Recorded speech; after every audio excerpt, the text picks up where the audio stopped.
അരുൺകുമാർ നേരത്തെ പറഞ്ഞ മുണ്ടക്കൈ സ്കൂളിന് സമീപത്തേക്കാണ് ഇപ്പോൾ രക്ഷാപ്രവർത്തകർ എത്തിയിരിക്കുന്നത്. ഇവിടെ വലിയ രണ്ട് ചെറിയ നദികൾ ഒരുമിച്ച് ഒന്നായി സംഗമിച്ച് ചൂരൽമല ടൗണിലൂടെ ഒഴുകുന്ന പുഴയായിരുന്നു. ആ ഭാഗത്തേക്കാണ് വലിയ തോതിൽ ഈ സ്കൂളിനോട് ചേർന്ന പ്രദേശം ഇടിഞ്ഞ് വലിയ ഒരു മൺകൂര രൂപപ്പെട്ടിട്ടുണ്ട്. ആ പ്രദേശത്താണ് ഇപ്പോൾ ഈ രക്ഷാപ്രവർത്തകർ എത്തിയിട്ടുള്ളത്. അവിടെ നിന്ന് ഏകദേശം 300 മീറ്റർ അകലെയായി ഇപ്പോൾ സ്കൂൾ അവർക്ക് കാണാം. സ്കൂൾ ആളുകളുണ്ടെങ്കിൽ അവർക്ക് രക്ഷാപ്രവർത്തകർ തൊട്ടടുത്ത കുന്നിലുള്ളത് കാണാം. ഇനി ഇവിടെ നിന്ന് ആ ഭാഗത്തേക്ക് എത്തുക എന്നുള്ളതാണ്. അതായത് ഈ സ്കൂളിന് തൊട്ട് മുകളിലായിട്ടാണ് ഈ ഉരുൾപൊട്ടലുണ്ടായ പ്രഭവസ്ഥാനം.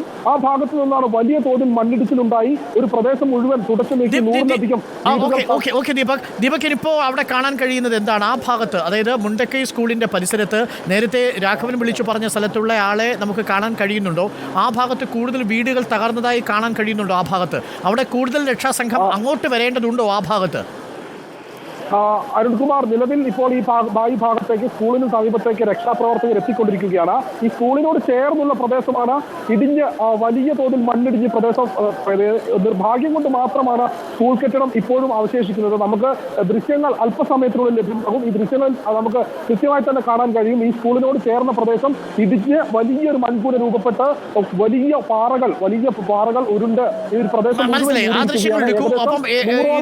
ദീപകിന് നമ്മുടെ ഈ ചെളിയിൽ പൂണ്ട് നിൽക്കുന്നയാളെ കാണാൻ സാധിക്കുന്നുണ്ടോ ആ ഭാഗത്ത്? അരുൺകുമാർ, എനിക്ക് ആ ഭാഗത്തേക്ക് എത്താനായിട്ടില്ല. കാരണം ഞാനിപ്പോൾ ഈ രക്ഷാപ്രവർത്തക സംഘത്തിന്റെ ഏറ്റവും പിറകിലായാണ് ഞാനും. ഇനി ഏകദേശം എത്ര ദൂരം ഉണ്ടാകും നമുക്ക് ദീപക് അങ്ങോട്ട് എത്താൻ? ഇപ്പോൾ ഈ മുണ്ടക്കൈ സ്കൂളിന് സമീപത്ത് നിന്ന് ഏകദേശം 300 മീറ്ററോളം ദൂരത്തിൽ ഉള്ള ഒരു മൺകൂരയിൽ ഏകദേശം 10ഓളമുള്ള രക്ഷാപ്രവർത്തകർ എത്തിക്കഴിഞ്ഞു. ബാക്കിയുള്ള ആളുകളും താഴെ നിന്ന് ആ മുകളിലേക്ക് കയറുകയാണ്. ആ സ്കൂളിന് മുകളിലായിട്ടാണ് ഈ ഉരുൾപൊട്ടലുണ്ടായ പ്രഭവസ്ഥാനം. ആ ഭാഗത്തേക്ക് നമുക്ക് അതിന്റെ ദൃശ്യങ്ങൾ കൂടി മൊബൈൽ ഫോണിൽ ക്യാപ്ചർ ചെയ്ത ദൃശ്യങ്ങളാണെങ്കിൽ കൂടി പ്രേക്ഷകരിലേക്ക് ഒന്ന് എത്തിക്കാം. ഇപ്പോൾ കൂടുതൽ രക്ഷാപ്രവർത്തകർ എത്തേണ്ട സ്പോട്ടുകൾ ഒരിക്കൽ കൂടി നമ്മൾ പറയുന്നു.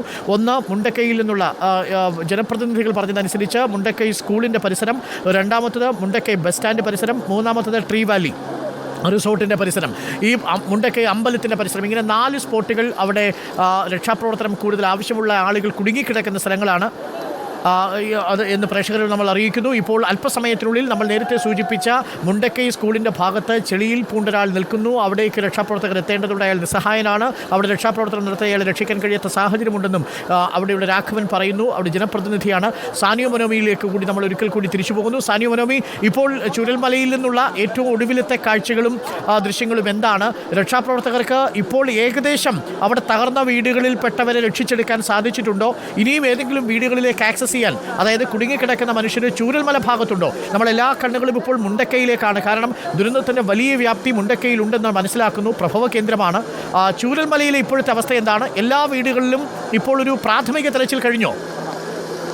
എല്ലാ വീടുകളിലും പ്രാഥമിക തെരച്ചിൽ കഴിഞ്ഞു എന്നാണ് നമ്മൾ മനസ്സിലാക്കുന്നത്. പക്ഷേ പ്രാഥമിക തെരച്ചിൽ മാത്രമേ കഴിഞ്ഞിട്ടുള്ളൂ എന്നതാണ് യാഥാർത്ഥ്യം. ഏതെങ്കിലും ആളുകൾ എവിടെയെങ്കിലും കുടുങ്ങിക്കിടക്കുന്നുണ്ടോ എന്നതൊക്കെ വലിയ സംശയമുണ്ടാക്കുന്ന ഒരു കാര്യമാണ്. നമ്മൾ ആ വീടുകളിലേക്ക് പോകാൻ കഴിയുമോ എന്ന് നോക്കുകയാണ്. ഇപ്പോൾ അല്പം ജലനിരപ്പ് കുറഞ്ഞിട്ടുണ്ട്. നമുക്ക് അക്കരെ കടന്ന് പോകാൻ കഴിയുമെങ്കിൽ നമുക്ക് ആ വീടുകൾ നോക്കാവുന്നതാണ്. എവിടെയെങ്കിലും അതായത് സാനിയോ, ചൂരൽമല ഭാഗത്ത് ഇനി ഇപ്പോൾ വീടുകളിൽ കുടുങ്ങിക്കിടക്കുന്നവരുണ്ടാവാൻ സാധ്യതയില്ല. വീടുകളിൽ കുടുങ്ങിക്കിടക്കുന്ന മിക്കവാറും ആളുകളെ രക്ഷിച്ചെടുക്കുകയോ ചിലരെങ്കിലും മൃതദേഹങ്ങളായി മാറുകയോ ചെയ്തിട്ടുണ്ട്, അല്ലേ? അതായത് നമുക്ക് രക്ഷിച്ചെടുക്കാൻ ഇനി കണ്ടെത്താൻ വീടുകളുണ്ടോ? അങ്ങനെയാണ് മനസ്സിലാക്കുന്നത്. പക്ഷേ ഇവിടെയൊക്കെ വലിയ പാറക്കല്ലുകളും മരങ്ങളും വന്നടിഞ്ഞിട്ടുണ്ട്. അതിലൊക്കെ ആരെങ്കിലും പെട്ടുപോയിട്ടുണ്ടോ എന്നുള്ള കാര്യം ഇപ്പോഴും വ്യക്തമല്ല എന്നുള്ളതാണ്. പക്ഷേ വീടുകൾക്കുള്ളിൽ പരിശോധന പൂർണ്ണമായും നടത്തി അവിടെയൊന്നും ആരും ഉണ്ടായിട്ടില്ല എന്നാണ് NDRF സംഘം. വളരെ ആശ്വാസകരമായ ഒരു വാർത്തയാണ്. ചൂരൽമലയിൽ പ്രാഥമികമായ പരിശോധന പൂർത്തിയാക്കുമ്പോൾ ഇനി അധികം ആളുകൾ അവിടെ കുടുങ്ങിക്കിടക്കുന്നില്ല എന്നുള്ളതാണ്. അപ്പോൾ തീർച്ചയായും നമ്മുടെ ശ്രദ്ധ വേണ്ടത് മുണ്ടക്കൈ ഭാഗത്തേക്ക് തന്നെയാണ്. മുണ്ടക്കൈ ഭാഗത്തേക്ക് ദീപക് മോഹനും നമ്മുടെ വാർത്താ സംഘം എത്തുന്നു. ദുഷ്കരമായ പാതയാണ്. റിപ്പോർട്ടർ വാർത്താ സംഘമാണ് അവിടെ ആദ്യം ഈ പ്രദേശത്തേക്ക് എത്തുമ്പോൾ കാണുന്ന കാഴ്ചകൾ ഭീതിതമായ കാഴ്ചകളാണ് എന്ന് പ്രേക്ഷകരെ ബോധ്യപ്പെടുത്തുന്നത്. വേദനിപ്പിക്കുന്ന കാഴ്ചകളാണ്. പ്രിയപ്പെട്ടവരെ, ഏറ്റവും കൂടുതൽ ശ്രദ്ധ വേണ്ടുന്ന മുണ്ടക്കൈയിലെ 4 സ്പോട്ടുകൾ നമുക്ക് ലഭ്യമാകുന്ന ടെലിഫോൺ കോണുകളിൽ നിന്ന് അവിടെയുള്ള ആളുകൾ ആവശ്യപ്പെട്ടതനുസരിച്ച് മുണ്ടക്കൈ സ്കൂളിൻ്റെ പരിസരം, മുണ്ടക്കൈയിലെ ഒരു അമ്പലത്തിൻ്റെ പരിസരം, ഒപ്പം മുണ്ടക്കൈ ബസ് സ്റ്റാൻഡിൻ്റെ പരിസരം, ട്രീ വാലി റിസോർട്ടിൻ്റെ പരിസരം എന്നിങ്ങനെ 4 പ്രധാന പ്രദേശങ്ങളിൽ 100 കണക്കിന് ആളുകൾ കുടുങ്ങിക്കിടക്കുന്നുണ്ട്. അവരെ മറുകരയിൽ എത്തിക്കേണ്ടതുണ്ട്. ഇനിയൊരു ഉരുൾപൊട്ടൽ കൂടി ഉണ്ടായാൽ നമ്മൾ സഹിക്കില്ല. കാരണം 3 ഉരുൾപൊട്ടലുകളാണ് തുടർച്ചയായിട്ടുണ്ടായത് എന്ന് പ്രദേശവാസികൾ പറയുന്നു. ഒന്ന് രാവിലെ ഇന്ന് പുലർച്ചെ 1:30 രണ്ടാമത്തേത് 2:30-3 മണി സമയത്ത്, മൂന്നാമത്തേത് 4:00 എന്നാണ് മനസ്സിലാക്കാൻ സാധിക്കുന്നത്.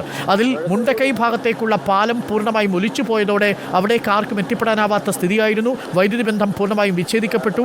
മലനിരകളാണ് ആ ഭാഗത്ത്. അതായത് ഈ മുണ്ടക്കൈ കഴിഞ്ഞാൽ പിന്നീട് മലയാണ്. ആ മലയുടെ തൊട്ട് അടിവാരത്തിലുള്ള ഒരു ഗ്രാമമാണ്, അവസാനത്തെ ഗ്രാമമാണ് മുണ്ടക്കൈ. അതുകൊണ്ട് ആ ഭാഗത്തേക്ക് ഒരൊറ്റ വഴിയിലൂടെ മാത്രമേ നമുക്ക് എത്താൻ കഴിയൂ. വാഹനങ്ങൾ എത്തുന്നത് ആ പാലം വഴിയായിരുന്നു. ആ പാലം തകർന്നു. അവിടേക്ക് ഇനി കാൽനടയായി മാത്രമേ എത്താൻ സാധിക്കൂ. അത് ഒരു ഇടവഴിയിലൂടെയാണ് ഇപ്പോൾ